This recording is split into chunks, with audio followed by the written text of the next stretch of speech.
activities, including, of course, the address by the head of state to the hydrogen summit that is taking place and other issues that I think Minister will reflect on.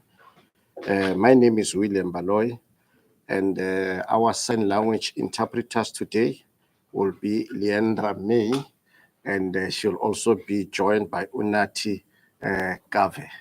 Thank you very much, and we are going to then request the minister in the presidency who would then take us through the post-cabinet briefing.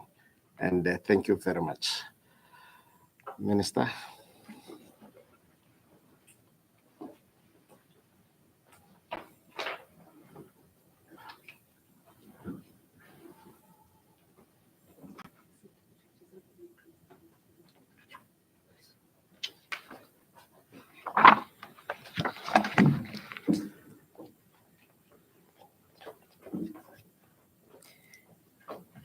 Good morning, colleagues.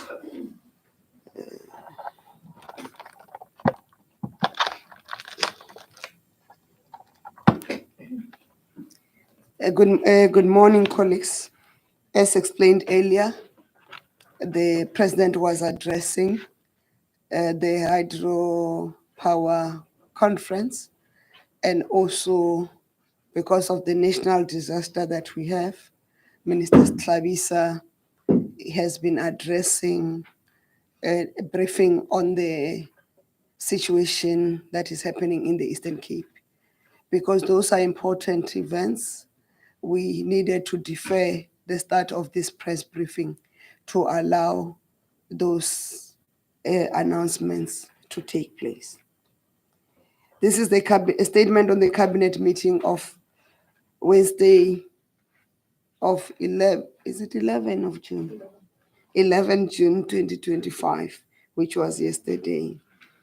On issues of the economy, on economic growth, Cabinet noted the gross domestic product or GDP figures as released by Stats SA that indicated that the economy grew by 0.1% in the first quarter of 2025.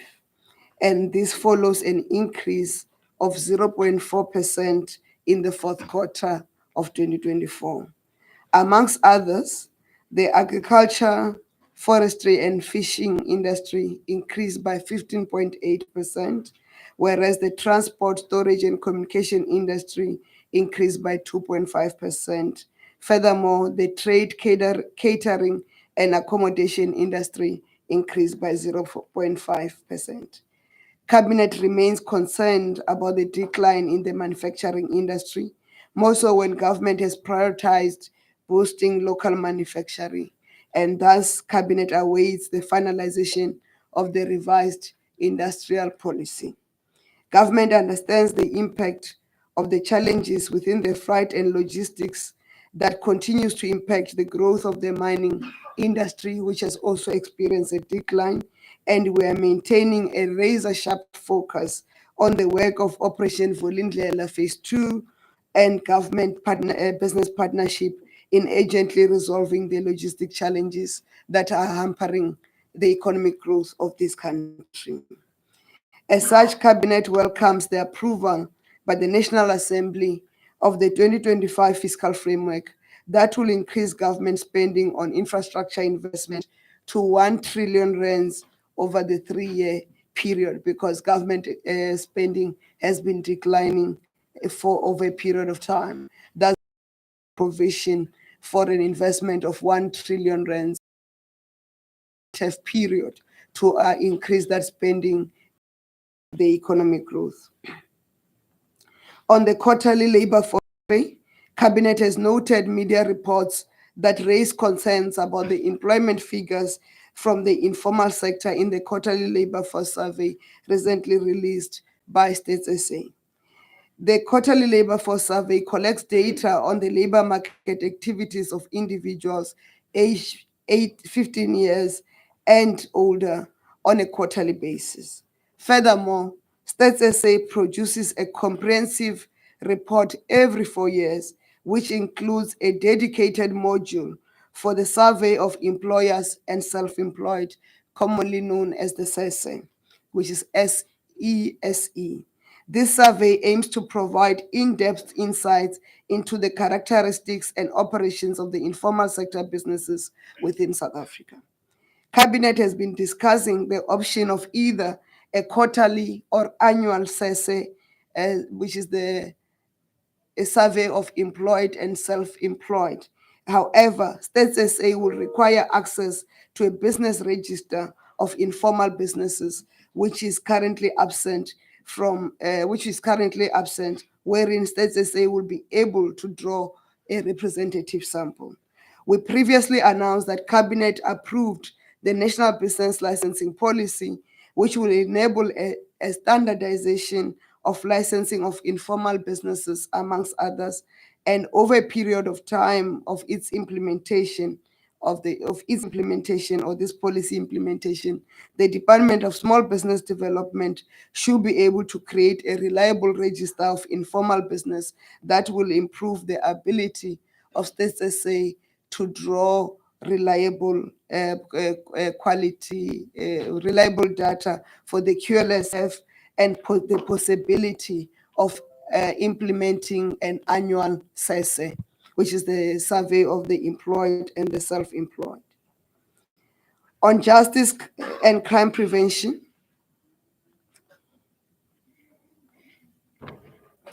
Cabinet has noted the continuous debate about crime in South Africa and allegations that there is a lack of a concrete government plan to deal with crime in South Africa. This is despite that on the 23rd of May 2025, the Minister of Police released the 2024-2025 fourth quarter statistics. The 2024-2025 fourth quarter is 1st January to 31st of March 2025. During this crime statistics release, the Minister of Police outlined the 7th administration policing priorities as follows: A, reducing the murder rate; B, reducing illegal firearms and tightening controls over illegal firearms; C, fighting GBVF, which is gender-based violence and femicide; D, dismantling organized crime, including drug trafficking syndicates, cash in transit heist, extortion and kidnapping; tackling gang violence and combating corruption, both within the SABs and across the country. The 2024-2025 fourth quarter statistics showed progress or a general decline compared to the same period in the previous financial year. For example, of the 30 high crime police stations in terms of reporting, 13 have recorded lower counts. That means fewer or lower registration of reporting of crimes, and 2 recorded no change. It means there's no increase in the number of crimes committed. They're still the same with the period of the previous year. On farm murders, the crime statistics indicates that attacks based on commercial farms, whereas in principle, government does not categorize South Africans in terms of race. In light of recent misinformation, the following are the statistics. Of the farm owners killed, both, 2 of them were African. Of the farm workers killed, both, 2 of them were Africans. And of the 5 farm managers killed, 1 was African, dismantling the misinformation that there's a targeted attack on white commercial farmers or white farmers in general. On illegal firearms, the minister announced that Operation Shanyela continues to deliver results, demonstrated by the recent seizure of 128 illegal firearms, which was supported by 82 arrests. The Directorate for Priority Crime Investigation is also continuing with its work, which resulted in 656 suspects appearing in court, including 364 linked to serious organized crimes, 220 from serious commercial crime, and 72 from serious corruption. On GBVF, a roundtable led by the Interministerial Committee on GBVF will be held this Friday, which is tomorrow, the 13th of June, at the Atteridgeville Community Hall in Pretoria. And this will focus on the National Strategic Plan implementation and progress thereof. It will also evaluate and reinforce the effectiveness and efficiencies of services provided to GBVF victims. Cabinet furthermore welcomed the guilty plea entered into by one of the hitmen responsible for the July 2017 killing of former African National Congress Youth League Secretary General and a councillor in KZN, Comrade Cindy Somagaqa. Cabinet takes political killings more seriously, more so because the victims of those are people who are committed to the fight against corruption in municipalities or in government. We are hopeful that this breakthrough will shed further light on other players involved in the murder of Mr. Sindiso Magaqa. Repatriation of the remains of South Africans in exile.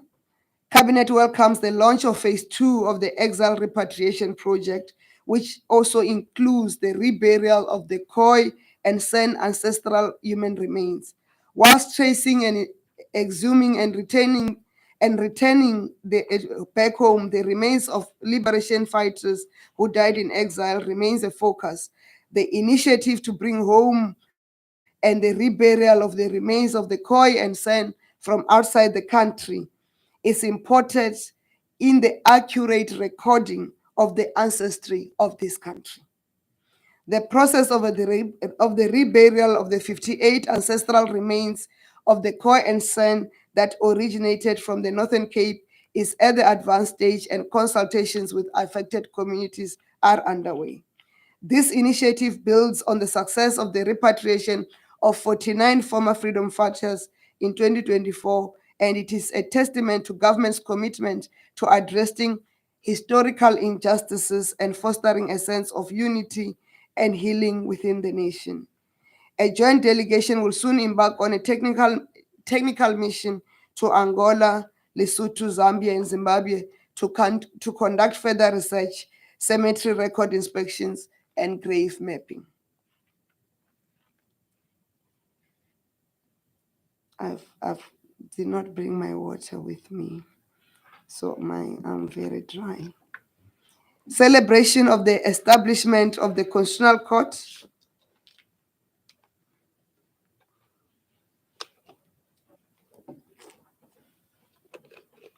2025 marks 25 years since the first session of the Constitutional Court, an important instrument in the protection of our constitutional democracy. It is in this spirit that Cabinet welcomed the engagements between government and the judiciary led by the Chief Justice, Judge Mandisa Maya, and heads of courts, which was hosted by President Cyril Ramaphosa. The engagements focus on discussing the implementation of outstanding administrative measures to give effect to the constitutional provisions of ensuring the judiciary, like Parliament, operates as an independent arm of the state. Currently, their budget is administered under the Department of Justice and Constitutional Development, whereas Parliament administers its own budget and accounts for its budget. And those are some of the things that needs to be corrected. Both the executive and the judiciary reaffirmed the shared commitment to building a stronger, more effective justice system firmly anchored in the values of our Constitution. On social protection and human development, on the extreme weather conditions, Cabinet extends its condolences to the families of those who lost their lives during the flooding across various areas in the Eastern Cape. Several families have also been displaced and infrastructure has been damaged. Minister Tlhabisa has just earlier recorded that to date, 57 victims have been recorded, and further work is being done to make sure we recover all the victims, the remains of the victims affected by the floods. And part of those victims include school learners whose minibus taxi was submerged in the flood in the Wells Crossing, a flooding area. Government is coordinating rescue and support operations through both the National and Provincial Disaster Management Center, as coordinated by the IMC on disaster management. Emergency teams have also been deployed from Gqeberha, East London, and Chris Hani districts to the affected areas to support local first responders. Cabinet cautions everyone to be vigilant over the next few days due to the expected weather conditions in most parts of the country. This could include drops in temperature, snowfall, strong winds, and heavy rains. And we are urging that before you travel, you must check the weather forecast and check the snowfalls. We don't want a repeat of what happened earlier in the year when people were trapped on the entry getting to KZN. More so because the snowing or the climate change impact is so severe that it's not normal snow, it's not normal rainfalls and flooding, it's not only normal cold weather, it's extreme. And we need to take precautions. We do not want to count more victims of extreme weather conditions.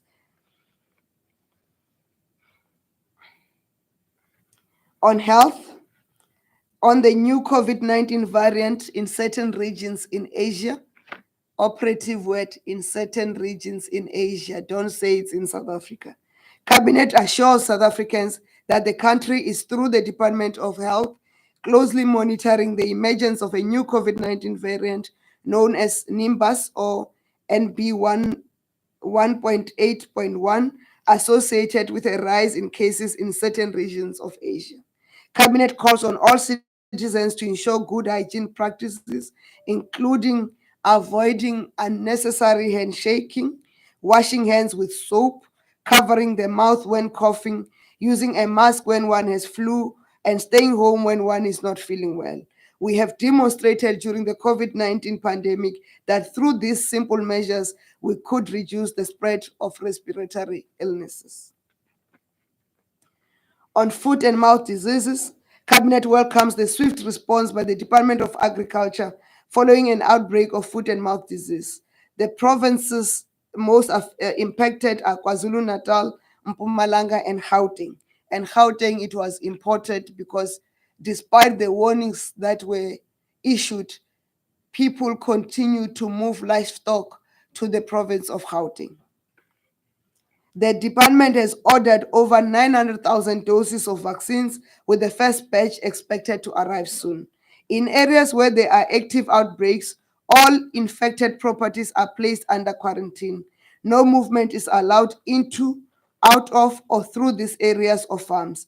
Large areas where individuals cannot be served with quarantine notices are declared disaster management areas, and the same restrictions apply. In addition, plans are underway to establish a biosecurity council that will bring together South African police services, veterinarians, scientists, the Border Management Authority, and captains of industry to better respond to future outbreaks and manage the related risks. The initiation season. The 2025 winter initiation season is upon us. Government remains committed to ensuring the safety of initiates while preserving cultural sanctity of the practice. Several measures are being implemented for the 2025 initiation season, including mandatory registration and verification of initiation schools, along with thorough medical screening of all initiates. Any initiation school that contravenes the law, disregards the safety guidelines, or endangers lives will be closed without hesitation. Cabinet calls on parents and guardians to play their part in ensuring the safety of their sons by only using authorized initiation schools. Parents can report illegal initiation schools to law enforcement agency or at the nearest police station, or by calling the police hot number. On governance, on the national dialogue, Cabinet welcomes the announcement by President Cyril Ramaphosa of the date of the National Convention, which is 15th August